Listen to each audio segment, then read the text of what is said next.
Duel Review is brought to you by NexusDigitalComics.com. On today's Duel Review, it's Of Mice and Men. I'm RJ. And I'm Nick. Let's get to it.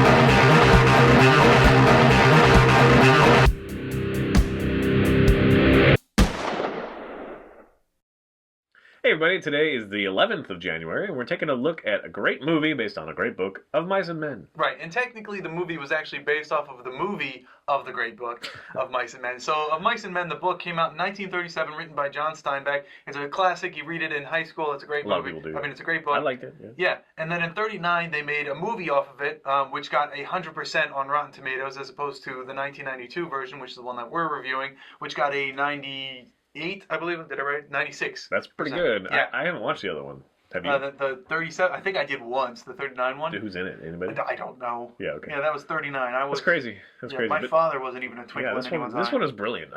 I freaking love this. We've waited a long time to do this. I don't know why, but it's newly on Netflix like the last month or so. So it's like, okay, gotta do it. But I'm sure you've seen the movie. It's with Gary Sinise and John Malkovich. Really? I don't think a lot of people have seen this. Oh man, this movie overlooked a lot by generations younger than us and our generation. Right. It's true because in spite of the great review it got on critics gave it great reviews and stuff, it actually didn't do well in the box office at all. Like I think it only grossed like 5 million or something like that. It really just didn't hit it. That's unfortunate because I think when it came out, I think that was during the time when people were like, "Oh, that's reading is stupid and all this crap is just horrible." So I think that it was also not at the zenith of Sinise's career. Yeah. He directed this and he starred in it. He also did the play of this as well.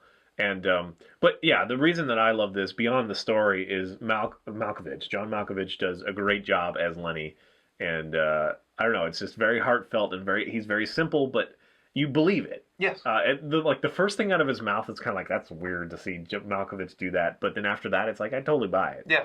And I love like the dog scene and the foreshadowing that is and all that stuff, and it's a really great film. I'm sorry, go ahead and fill in the story. Okay, so basically the story follows George and Lenny. What is George's last name? I think it's like Milton and Lenny Smalls, as they more or less flee from where they used to be because Lenny got into a little bit of trouble. Basically, Lenny is mentally handicapped or intellectually inhibited or something, and he likes to touch soft things. It's not like a evil thing. It's just if he sees something perverted or anything, it's just. So basically, he was touching this woman's dress. It was a red dress, and he was just touching it. And he's got the strength. He's the strong guy. He's big. Yeah. So when he was touching it, he held on too tightly, and she called rape, and she freaked out, and his instinct was to grab, like, be quiet, grab her and whatever. So he wasn't attacking her really. He was just trying not to be in trouble, diffuse the situation.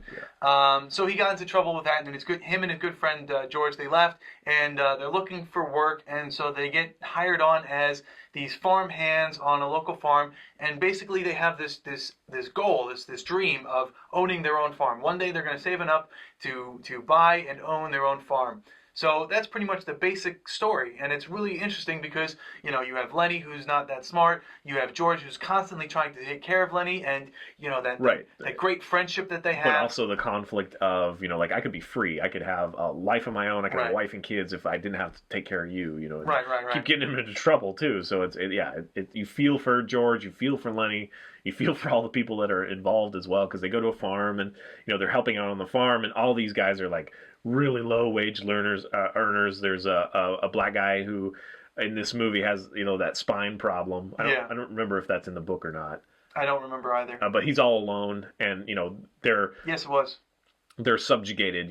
He's all by himself basically in the shed, in the barn, and all the rest of them have their bunkhouse kind of thing because black and white thing. So you really feel for that character. You feel for the girl because she's kind of causing these problems. Yeah, she's kind of manipulative. But she has a horrible, horrible husband. Right. And she just really in that era, you have no power. She has no power. The only power she has is to have someone else take her away, or she's just trying to express herself with somebody else, and he's just very overprotective. What's his name? Curly. I think he's just, he's a short guy, and he's just really kind of wants to fight everybody, especially the big guys, which that's what Lenny is. It's kind of like a Napoleon complex where he feels, he's insecure about his size. Which brings me to another funny point, I think. Malkovich is a large, he's a pretty tall guy, but they definitely cast very short people. Yes. Like Gary Sinise is very short. Of course, he's a director, but the guy who played Curly is very short, so it makes him look extra big. And that's actually kind of great. I think it's great because it's funny to see Malkovich as kind of like this big beefy dude. Yeah, and seeing some of Malkovich's other roles, you would not picture him as like this big strong guy, but in this movie, he does such a great job. I mean, he really does. He has the strength, in his acting, so it's just pretty good. Yeah. It's damn good. Yep, damn good. And you feel bad for the puppies. Oh and, yeah. like it's coming. Yeah. And the old dog and all that. And tell me about the rabbits. So I George. guess I guess that there is some sweetness in there, but mostly it's kind of just like that heart-wrenching, like, oh my goodness kind of thing. So there is no happiness, like, happy in this film. Right. It's just kind of all this kind of real tale. Yeah, it is very depressing, actually, when you think about what's happening. And I love it. It's just a great movie, yeah. I mean, it's the same kind of way. I mean, I don't want to compare it to this because obviously, like, I was going to say Schindler's List. Obviously, that's a much bigger scale and means much more kind of thing. Right. But it's the same kind of thing that's really hard to watch, but it's so well done. It's just such a great movie, and the writers did well, the director did well, the actors do well. So it's just one of those things that will probably have a place. If you haven't watched it yet and you watch it, it might have a place in your library. Yeah.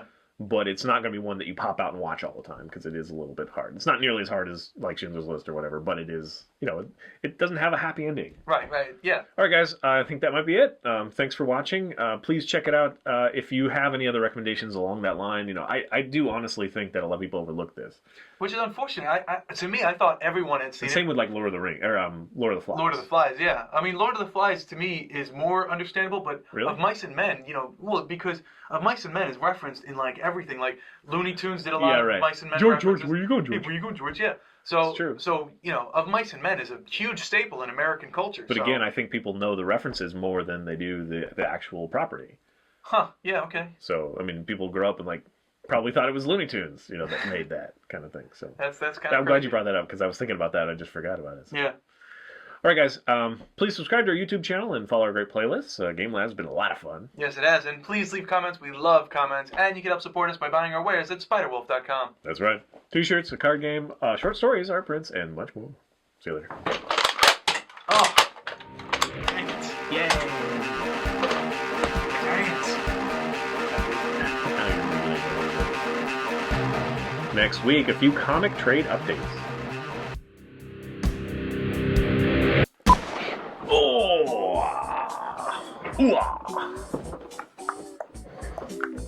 I believe that was my Al Pacino impression. You have an Al Pacino impression? Just whenever I go, wah! Wah! Wah! I promise I'll go easy on the comparing you to Lenny thing. Thanks. I don't know why you don't see it. I mean, it's okay. It's not like a bad thing that you're not gentle. You're just not gentle. I guess I just, like, with very technical, like, fragile equipment that's very expensive, I just watch you and go, please put that down. I literally do that all the time. Cause you also do this thing that I was trying to explain to you. It's just funny. You have like a wall, right? And then you'll put something here, hold that wall like it's a wall. And then you'll put something here really precariously, and then you go like this. Like this is gonna help it. Like you have force power. It's like stay. And then you walk away and it goes, yeah. And so sometimes when it's like equipment or like parts of furniture or something, it's like, oh, I don't want that scratch. Oh, please don't. But you do it. It's just like a habit thing. It's like a thing, and it's funny.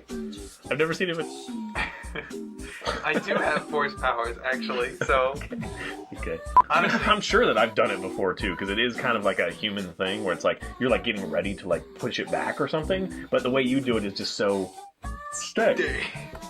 Yeah, I've never noticed it, but he brought it up when we were moving before. Yeah. And I've been trying to see it, but I've never had the option, the ability. I wish I had a camera. Yeah, I just never had the opportunity to see me do it.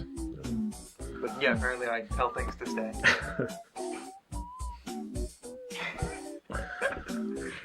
Malkovich. Malcatraz. Malkovich. We're referencing the same movie. Yes, we are. That's funny because I love him in that film because it's easy for him. I mean, it's just like a natural kind of performance, you Right. know. And then I love this because it's very different from anything else I've seen him do.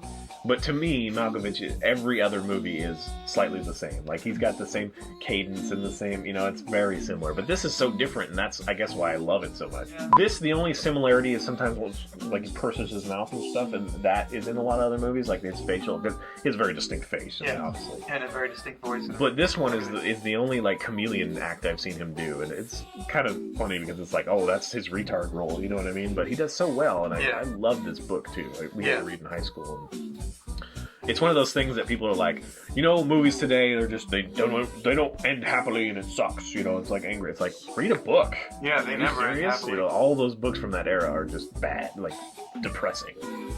Like even like you know, Dickens and Yeah, stuff. is great. like- The Great Gatsby ended with what's his face getting eaten by a dinosaur, right? That's just horrible. Yeah, right. Tale of Two Cities, attacked by aliens. It's nuts. That's crazy. You're reading different books. Yeah. Yeah, that's because my books had like comic books like intertwined in them. Great Expectations. It was horrible. Zombies. Catcher in the Rye. Birds. Like John Why is that Hitchcock. inherently bad? Okay, Hitchcock birds. birds. Bad. Well, they claw your Nobody eyes likes out. birds. Yeah. It's horrible.